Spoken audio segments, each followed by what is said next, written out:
everybody. Lawana has got some questions she compiled, and we're just going to try to be honest about them and answer them. Yeah. Yeah. I mean, sometimes you just show up a little bit different, right? And I love that we can explore that honestly, you're not always filled to the brim with like Holy Spirit led scripture versus conversation. Sometimes you just need to be with your little buddy. Hey, little buddy Nate. And just like chill, but still talk and connect. And that's what we're going to do with you guys today. We're just going to talk and connect. We have some funny things we're going to talk about. And we really, really want to encourage you to do the same. If you have a chill day, you need to hang out with a buddy, just do it. Yeah, absolutely. Yeah. Yeah.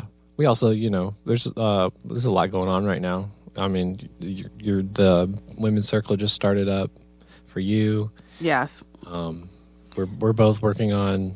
Should we mention it? Should we tell our people? I guess. Janelle is making. She forced Lawana and I to write a teaching for Sunday morning. So on a coming up Sunday morning, we will be doing a teaching together, and so we've been working hard at that. We have been diligently putting in the work. Like, I will never look at a Sunday morning the same way again after having to do all this stuff with Nate to just figure out 3 things to say. Right, just 3 points. Yeah, that's hard. A lot harder than just sitting down and hanging out with a buddy and having a conversation. So that's what we're going to do today, is we're just going to sit down and talk. Okay. One of the things I love about having friendships and having connection is you get to learn something new about people. It's not like one and done. Like, you meet them and you know everything. So Nate and I are pretty new friends, and we are going to answer some questions that hopefully will help us have more insight into one another. But just get to know each other. It doesn't have to be for some end goal, but just to get to know each other a little bit better. So I'm going to ask him first, because you know what? He normally tries to make me go first. So I'm asking him first. Okay, Nate, here's your first question. What is your go-to Bible verse? If you can think of one that when you're going through something hard, that'll be great. But if it's just a regular, I just like this verse, that one's fine too. Yeah. My go-to Bible verse. I don't know if there's one particular Bible. If I'm going through something, I usually just Google what Bible verses cover this specific thing that I'm going through. Oh my gosh! And I try to meditate on that. But I do have a Bible verse that I keep at my desk, and I've mentioned it before on the podcast. Yeah. I don't remember what it is, but to roughly quote it, it's like, Holy Spirit, awaken me, shake me from distraction. I don't want to miss out on what you're doing within me, through me, and around me today. That's a prayer. That's not a Bible verse. I mean, it's you're doing the best you can, Nate. Yeah. My expectations are not that high. That's a good one. It's a good one. That's good, because I was thinking that was a Bible verse, but it's a prayer. I just realized that. It's from the book of Nate, right? Yeah. Chapter 1, verse 1. It's not. I didn't write it. I didn't write that prayer. I mean, your phone's right there. I mean, you could Google your favorite. What is my favorite Bible verse? If you don't know yourself, you could look it up. I do have a few verses saved. I can look up while you're answering this question. I think right now my go-to Bible verse is Proverbs 3:5-6. Trust in the Lord with all your heart and lean not on your own understanding. In all your ways acknowledge him, and he will direct your path.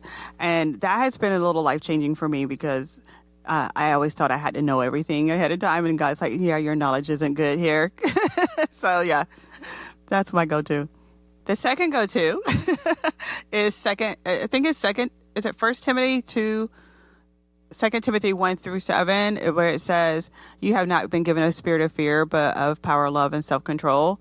That was a go-to through a divorce. That was okay, I can do this. I don't have to live in fear. Did you find one? Here we go. Here's one that's pretty comforting. Awesome. Psalms 16:8-11.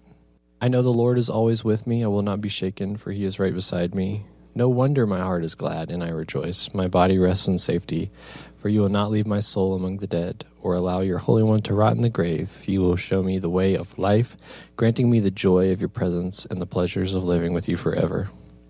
That does sound awesome. Yeah, that's pretty nice. Very nice. One verse that has really helped me, especially being like working in a church, when I am unsure of myself. Yeah. And so this is 1 Corinthians 15:58, I believe. So my dear brothers and sisters, be strong and immovable. Always work enthusiastically for the Lord, for you know that nothing you do for the Lord is ever useless. I do love that. Yeah. And it kind of shifts if it's for the Lord, it kind of shifts the focus. Right. Right? Like not being perfect at it and not getting everything right, but it's the heart posture. Exactly, yeah. I think you bring the heart posture up quite a bit, because I'm pretty like, oh yeah, the heart, but you think about it a lot. Yeah. I think I like when it comes to like the little details and everything, that stuff just kind of like flies over my head. Like there's too many details for me to keep track of and remember. So I guess I approach things in like a heart, like your motives posture, like your motives, like what's the general vibe of this. So like if I'm reading a passage, I'm looking for not like specifics, do this and this and this. What is the overall message saying? What are the themes? That's it. What are the themes of this? Yeah. Yeah. So you're not like, I need a straight answer. I mean, I got to get 5 points out of this thing. You're like, what's the overall? Right. Yeah. Or what are the themes? I love that. If you could relate to any character in the Bible, who would it be? Wait a minute. Job. I asked you the question first, and I still answered first. How did you make that happen? How did that happen? How did that happen? Oh my gosh. I was feeling guilty because I was asking you another question first. I'm like, wait a minute. You answered the first question. So yeah, you're going to take this one. If you could relate to any character in the Bible, who would it be and why? Job. Really? You picked Job of all the people? Yeah, he's just like, what the heck, man? I'm not doing good without me. No. Oh my gosh, what the heck, man? I don't know. I think can remember that one. If I think I relate to John the Baptist, and that he was just like out in the wild, just eating off the land and baptizing people. Like that sounds like a dream to me. Oh my god. It was locusts and honey though, like not steak and fries. Well, I mean, I could get used to it. What you're willing to do for the Lord. Yeah, that's a hard one to think about. Interesting question, yeah. I mean, makes you think about the different characters in the Bible and their different characteristics. Yeah, and why? Like, what questions are you trying to get answered, or what experience are you trying to have that will really decide which way you would go, right? I think I would, if you could relate to any character in the Bible, who would it be and why? It would be James, because he's a know-it-all. Like James just telling people left and right what they're doing wrong, what they should be doing, how they should be doing it, and why they're wrong about it. And as an oldest daughter of 5 kids, I like that posture. Like, I got the answer to you guys need to listen to me and do what I say. So, but I do love that it is still all from a heart of love and help them to have great relationships with God and with each other. But I do like the idea that I could possibly be right about things. So yeah, I think too, I could relate to Paul in that I guess I used to be like Paul when he was Saul. And when I encountered Jesus, it kind of, transformed. You were killing people? Transformed that. I wasn't killing people, but I probably would have. You would have been all in. Yeah. All in. No, I don't think I would. But just like, having that transformation. That like I'm right and I'm doing this for God or whatever. And God's like, hey, sit back. Let's calm down a little bit. We're gonna change your name. Yeah. You're gonna be blind for a while. Yeah. You can be led around. You got to listen to other people tell you where you're wrong. Right. And we're gonna learn you today, is what God said to Paul. Yeah. That is so funny. What is one thing you're asking God to teach you or grow in this year? Gosh, so many things. Yeah. And I can't think of anything specifically. It always comes up in whenever we're talking. I know what it is. Things that, what is it? Discomfort. Discomfort. Being able to be comfortable in discomfort. Yeah. I think that's something I've already learned. Accepted. Yeah, that's a better way of saying that. Is that God hangs out in discomfort, as I say. But yeah, one thing this year that one thing I'm wanting to do this year moving forward, and I've been thinking about this lately, is that for the past few years, my relationship with God, I've just been like trying to build a foundation. Like the foundation I grew up with was a rocky foundation, and it just kept like crumbling and falling apart, and I was just like shoving pieces in and trying to hold it together, but I was driving myself crazy. I couldn't do it. And so then I tried to like rebuild that foundation, that a stronger foundation that's on Christ, and that's comes with knowing who Christ is. Yeah. And now I feel like I have a foundation. I know who God is, and I am framing my house on that foundation. So I'm trying to reframe the structure of how I think about things.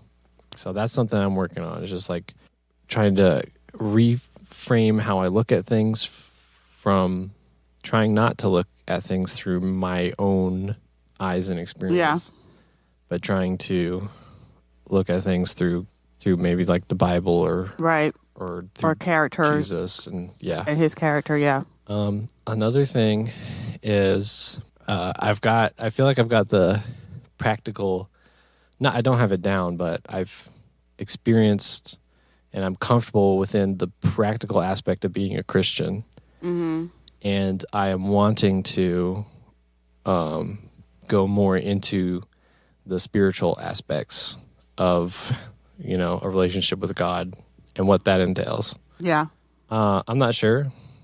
But you're curious. But I'm curious, and open. That's something that I feel like, growing up I've been hurt by. Yeah. And I've been scared to approach that. And now I feel like I'm comfortable with God, and I'm ready to be uncomfortable. So you dip your toe in discomfort in one area of your life. This is what I do love about God. Like, he expands. He's a multiplier.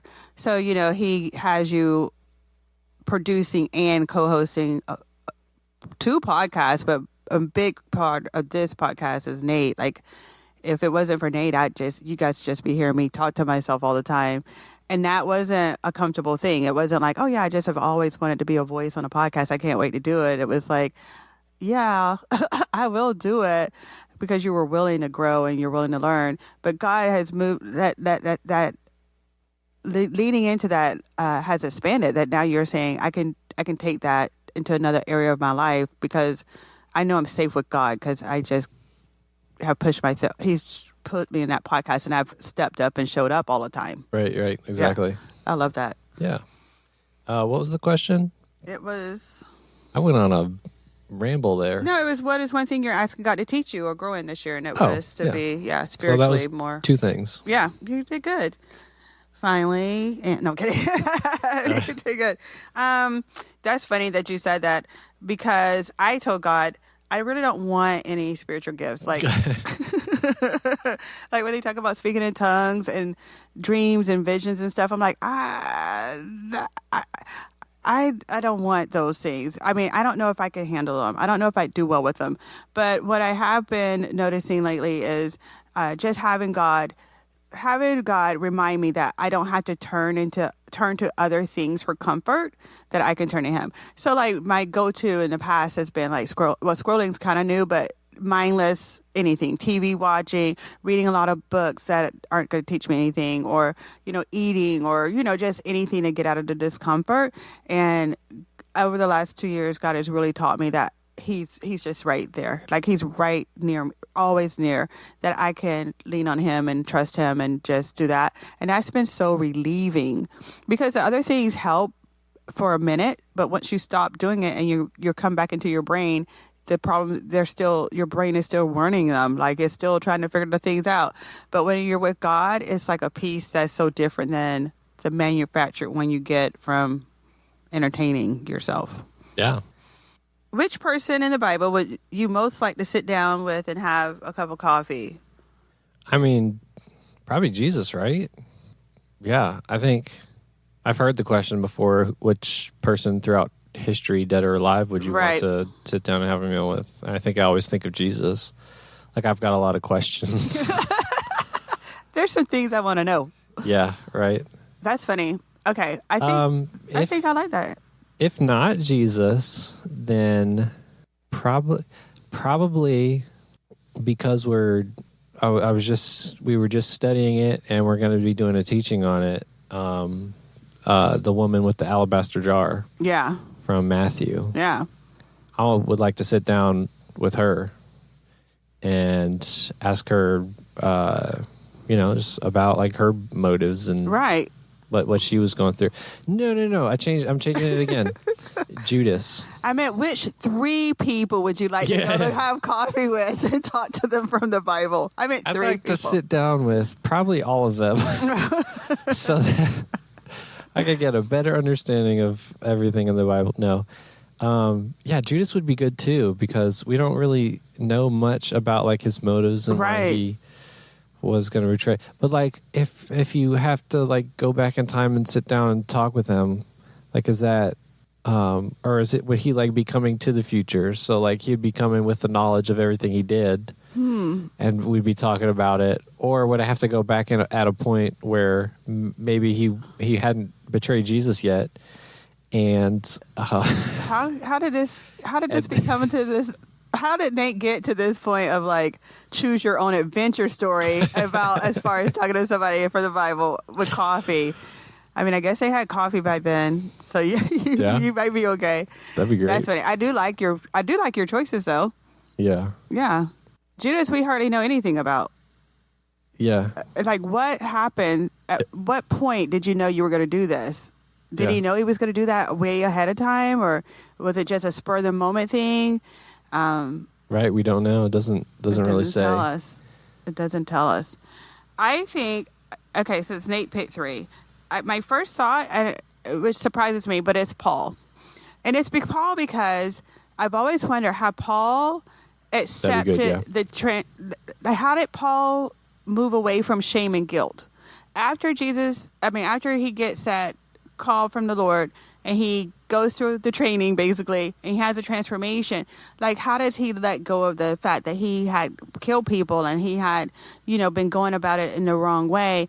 I feel like it's so hard to let go of when you make mistakes and when you mess up, and I just always wondered, like, how did he not see himself as like a failure or bad person or anything? It doesn't seem like he does, according to what we do know about him. So that's one thing, because sometimes we just drag our past in the present with us. So how did he let that go? I think I might want to talk to Mary, just because nothing like this has ever happened in the world. How do you navigate such a huge, monumental, life-changing thing that's world-changing, but also that you had to live with like a regular person? Like, she was regularly pregnant. It wasn't like we're like make him come out in a month. It was like a full pregnancy, a full community of people who knew that you were pregnant before you got married. Like, navigating and sticking to the Lord's promise in the midst of all that. Like, how did she what was her mindset? What was she doing? Right. And was she going around telling everybody that, the angel of the Lord came? Right. Did they give an explanation? Yeah. Did Joseph ever say, "Oh, it's okay, the angel of the Lord came and told me"? Or did they just... Right. But at least they were together. Like, that's good. Like, there was a duo. I don't know if there was anybody else. Maybe Lot's wife. What were you thinking? Like, what were you looking for when you turned around Like, what were you missing? What did you think you weren't going to have or wasn't available, or what value, or what was it about what was behind you that was so important, or so, that you disregarded the rule or whatever it was, and you looked? Because I think that I might look like I want to know what it was. Yeah. I probably would turn around. How can I avoid it? Like, what did you look for? Yeah. Yeah. I just thought of another one. It would be pretty interesting to talk to the serpent in the garden. That'd be kind of interesting.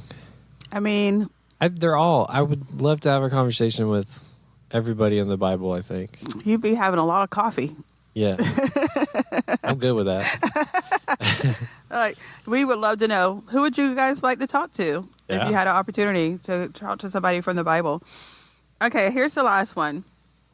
And what's one biblical truth you wish you had understood earlier in life? A biblical truth. I wish I... probably just, like, knowing God's character. Mm-hmm. And, like, grace. You know what? I would not want to know anything any earlier, because I feel like the things that I've gone through and experienced in life all fell in line exactly as they were supposed to, according to God's plan. Is that your real answer or your Christian answer? Yes. Yeah. No, I get it. I understand why you're saying that. Yeah. No, I totally feel like, all of the experiences in life, good and bad, if we allow God to use those situations, what am I trying to say?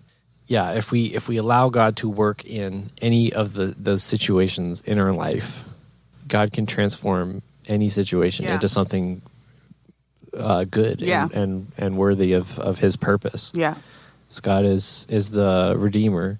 He transforms and redeems, and He multiplies. I used to say to God, I don't understand grace. And it was not in a way like, it's kind of coming from a point, kind of like pride in a way.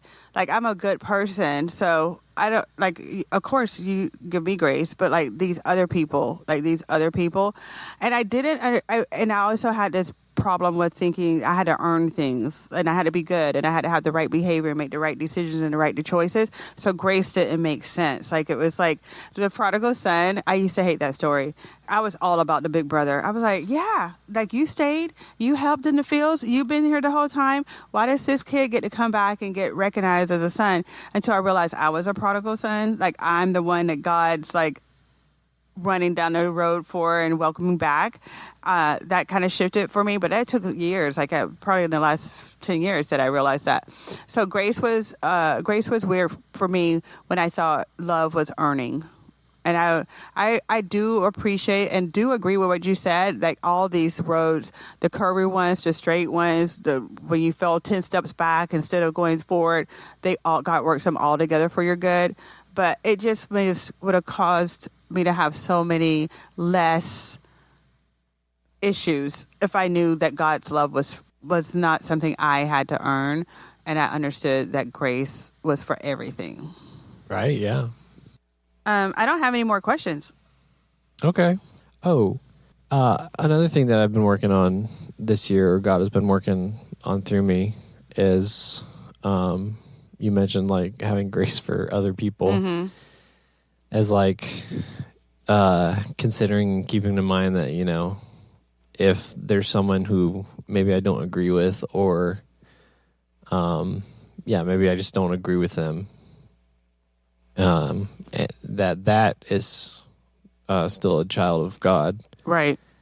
And to have grace for them, and that, I think, because I know, like, I'm pretty judgy towards other Christians in my head and everything, and that's, I'm like, when I see like Christians judge other people for things, that's what I judge, and I'm like, I'm doing the same thing they're doing. I have had the same experience.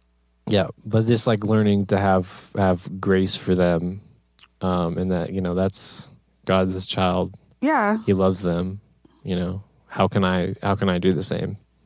I sent Janelle a text one time, and I was like, when you're judging someone for judging someone, and you're realizing you're judging the person who's judging someone, is like, so you just became the person that you are judging. That's one of the things that always cracks me up. But I think one of the realizations I've had about it is that it's because I'm not seeing myself in a true way. Like, compared to other people, maybe I'm better in some things, or good at some things, but God is comparing us to his son, and we all fall short for the glory of God. And so there's really no room for judging other people, because you're in the same position, all needing a savior. And I have had to like make that my guideline versus, well, I do this, I've done this, like, in a good way. So it's like, when you're patting yourself on the back, it's really easy to find yourself in the weeds because you're using the wrong measurement of what's good. Right. Yeah. Not using the measurement of what I've done, but the measurement of what we all need. Yeah. Yeah. Yeah. It puts us on a playing field, even playing field. Yeah, I like that. Reminds me of the after Hurricane Michael, how it felt like, you know, everybody was on the same playing field. Yeah. And we were all like in this thing together. Yeah. All our houses are destroyed and trees are all There's gone. no trees. Yeah.